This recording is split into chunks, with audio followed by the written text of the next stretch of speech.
Buenos días, continuando con la clase de métodos para la evaluación y análisis de los campos electromagnéticos. Hablaremos un poco acerca del teorema o principio de reciprocidad. Este principio fue planteado por Hermann Ludwig Ferdinand von Helmholtz en 1853. Está sumamente explicado en su libro titulado sobre algunas leyes de distribución de corrientes eléctricas en volúmenes conductores con aplicación a experimentos animal electricidad. El principio de reciprocidad lo que me dice es, si yo coloco un galvanómetro o un medidor de potencial sobre la superficie de un volumen conductor y este volumen conductor tiene en su interior una fuente de voltaje, una fuerza electromotriz. Esta fuerza electromotriz produce una corriente sobre la derivación colocada en el volumen conductor que se refleja en un movimiento del galvanómetro.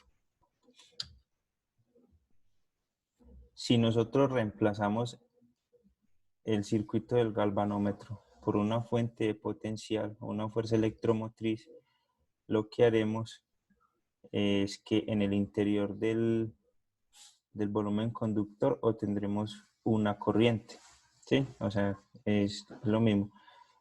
Si estamos haciendo pasar una corriente por una resistencia, si colocamos un voltaje sobre una resistencia, por esa resistencia pasa una corriente. Es acá. Colocamos el voltaje entre los dos terminales de una resistencia, sobre la resistencia pasa una corriente.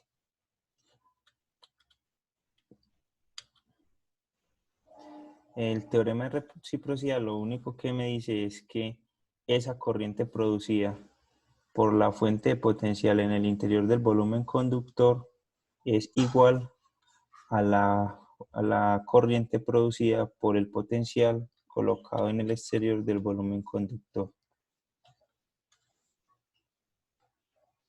Este principio de reciprocidad es válido en todos los sistemas lineales. Se ve totalmente relacionado con el principio de superposición, en el cual dice que cada elemento generador de fuerza electromotriz produce una corriente como efecto en el galvanómetro. La suma de todos los elementos generadores de la fuerza electromotriz producen una corriente como efecto en el galvanómetro igual a la suma de las corrientes producidas por cada elemento independiente. Es decir, si separamos las fuentes y medimos los efectos producidos por cada fuente, luego podemos determinar cuál es el efecto total producido por todas las fuentes al sumar el efecto producido por cada una de las fuentes de manera independiente.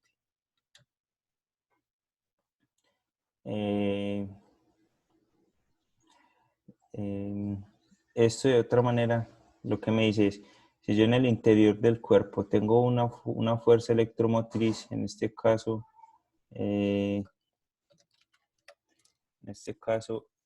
el corazón depolarizándose y repolarizándose, al colocar dos derivaciones,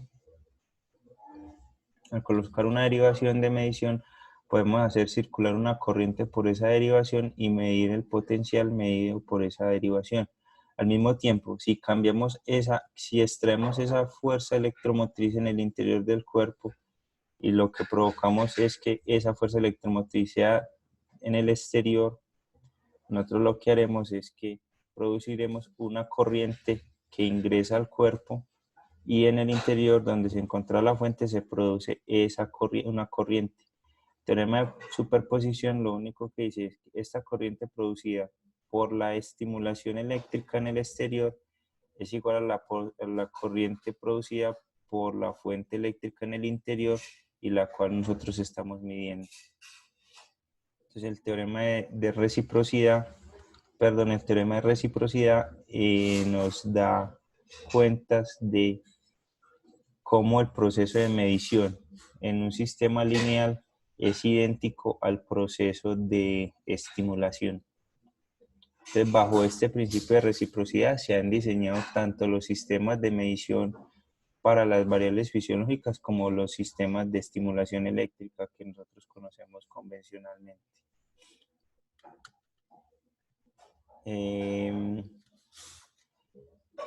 Como les había comentado en videos anteriores, este teorema de superposición aplica no únicamente en esto de teoría electromagnética, sino que en muchas áreas de la física. Se puede observar en mecánica de fluidos, en termodinámica, incluso en fotografía. Cuando nosotros pensemos en cómo podremos saber si saldremos en una foto, lo único que tenemos que saber es que si nosotros podemos ver directamente el lente de la cámara, estaremos seguros de que la cámara nos podrá ver a nosotros también. El teorema de superposición se reduce a esta ecuación, la cual dice, yo tengo el potencial 1 medido en esta derivación producida por la fuente, por estos vectores B y A. ¿Sí? Por acá dice circular una corriente unitaria de 1 amperio. Entonces, el potencial producido por esa corriente unitaria es igual al potencial producido en el interior del cuerpo por una corriente de valor I sub 0. Entonces están relacionadas tanto el potencial en el interior como el potencial sobre la superficie por el valor de esa corriente I sub 0. Hablemos un poco acerca de lo que es una derivación eléctrica. Entonces, la derivación eléctrica. Tenemos en este dibujo un volumen conductor. Al volumen conductor le colocamos dos placas, dos electrodos conectados por un conductor eléctrico de conductividad infinita, y entre los cuales vamos a medir el potencial de la derivación. Para poder encontrar esa derivación o ese campo de derivaciones, lo que haremos es aplicar una estimulación eléctrica. Entonces pondremos a circular por el conductor una corriente teórica de 1 amperio. Es teórica porque en un volumen conductor de un ser vivo no podemos hacer circular una corriente de esta magnitud. Sin embargo, para modelos teóricos simplifica el proceso de cálculo esta corriente. Entonces, al imprimirse esta corriente en el interior del volumen conductor, aparece una distribución de potencial en el interior del volumen conductor, en el cual acá observamos las líneas de equipotencial. ¿Sí? Estas son el potencial dado por la derivación. Y con esas líneas de equipotencial viene asociado un campo eléctrico de la derivación, una fuerza electromotriz que hace que permite o fomenta el movimiento de las cargas y los iones en el interior del volumen conductor. Si nosotros consideramos que ese volumen conductor tiene una conductividad G, y si quiere decir que el material es lineal, homogéneo e isotrópico, y podemos decir que aparece la corriente de la derivación como la conductividad por el campo eléctrico de la derivación. Luego, si colocamos en el interior de este volumen conductor una fuente de corriente, una corriente de impresión, al multiplicar esta corriente de impresión por el vector derivación, tendremos el voltaje de derivación. ¿Sí? Esta integral lo que me indica es, en este caso únicamente tengo una fuente, pero si yo tengo una distribución continua de fuentes, es decir, si tengo una fuente que tiene un vector Ji, yo puedo calcular el voltaje de la derivación como el inverso de la conductividad por el campo de derivación, producto punto, la corriente de impresión en el interior del volumen fuente. Todo esto integrado en el volumen.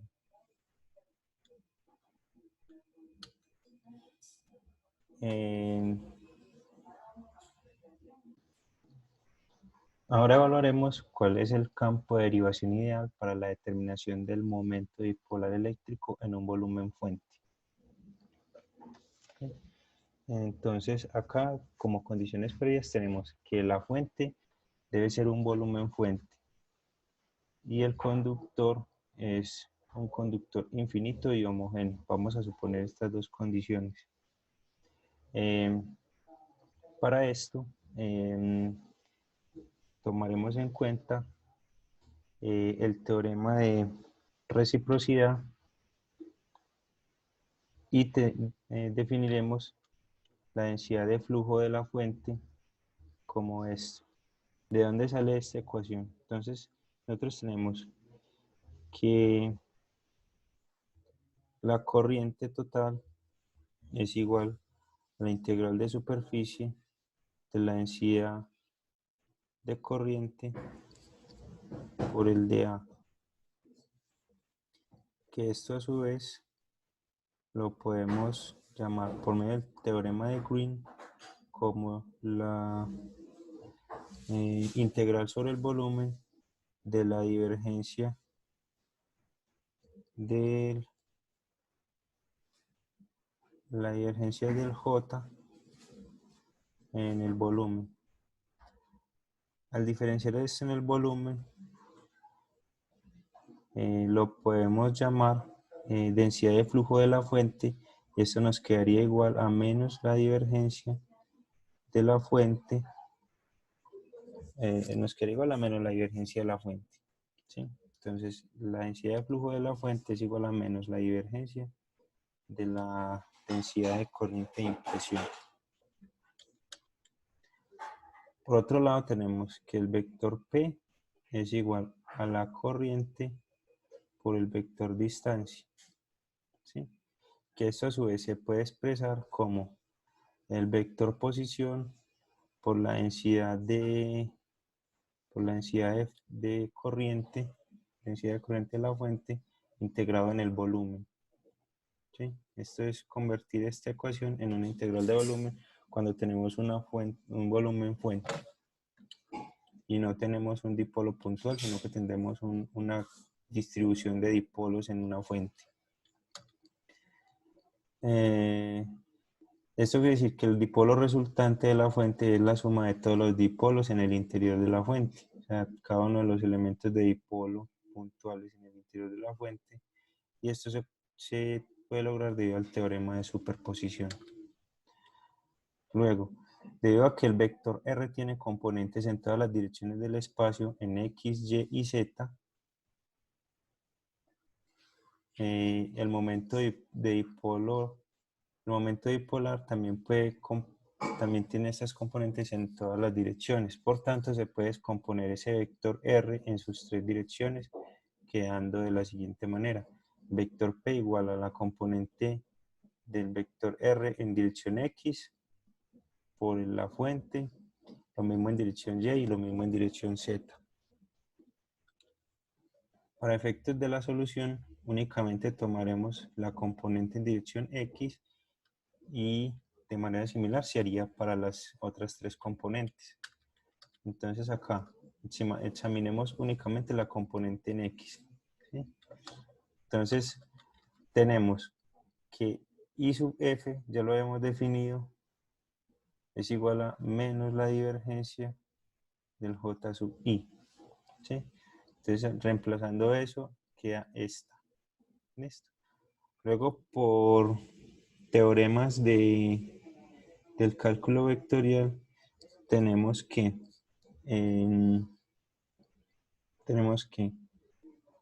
la divergencia de una función potencial vectorial por una función potencial escalar es igual a la función vectorial por el producto del gradiente de la producto punto con el gradiente de la función escalar más la función escalar por la divergencia de la función vectorial, ¿sí? Entonces, en este caso, tenemos este último término, lo reemplazaremos por estos dos términos.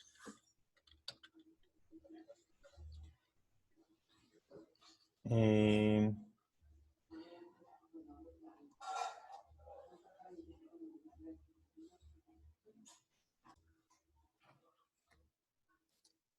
luego, haciendo uso del teorema de la divergencia, podemos transformar este término como la integral de x punto j super i en la superficie. Ah, no, acá no viene punto porque esto es un escalar. Es de x por la corriente de impresión en la superficie. Además de esto, si consideramos que no estamos teniendo en cuenta la corriente de impresión en la superficie y toda se está incluyendo únicamente en el interior del volumen, podemos hacer despreciable este término y por tanto este término nos quedaría como el j de i únicamente como la componente i, la componente en dirección x del vector j super i, la integral del volumen.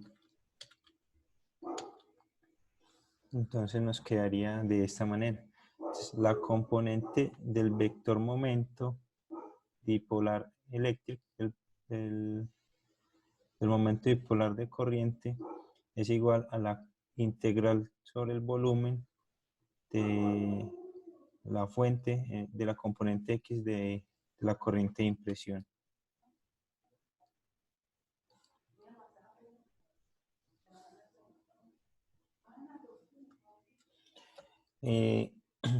Esto lo que quiere decir en resumen es que para yo poder detectar el momento de dipolo eléctrico o el dipolo eléctrico equivalente al volumen conductor, del volumen fuente, perdón, tengo que conocer la componente X, la componente Y y la componente Z. Y que estas las obtengo conociendo la componente X de la fuente más la componente Y de la fuente más la componente Z de la fuente, todas integradas en el volumen.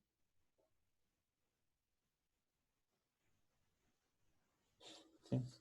Y para eso, lo que yo tengo que asegurar es que puedo obtener una derivación que me dé información únicamente de la componente X, otra derivación que me dé únicamente información de la componente y una derivación que me dé únicamente información de la componente Z. Todas tres ortogonales. Yo debería asegurar que mis derivaciones o las derivaciones que yo diseñe para medir los sistemas bioelectromagnéticos sean ortogonales todas. No necesariamente tienen que coincidir con el sistema de coordenadas, pero lo que sí debe de cumplirse es que estas tres derivaciones sean ortogonales y me den información independiente la una de la otra, de tal manera que yo pueda determinar el vector dipolo como la suma de la componente 1 del dipolo más la componente 2 del dipolo más la componente 3 del dipolo. Eso es lo más importante en estos sistemas de derivación. Y más adelante, en clases posteriores, esto nos ayudará a comprender por qué es que los sistemas de electrocardiografía presentan diversas derivaciones y es debido a que cada derivación me permite obtener a mi información independiente de cómo se está moviendo ese vector dipolo o ese vector de polarización en el interior del corazón. En el siguiente video hablaremos acerca de los efectos de la configuración de los electrodos y el tamaño de la fuente en la calidad del campo de derivación.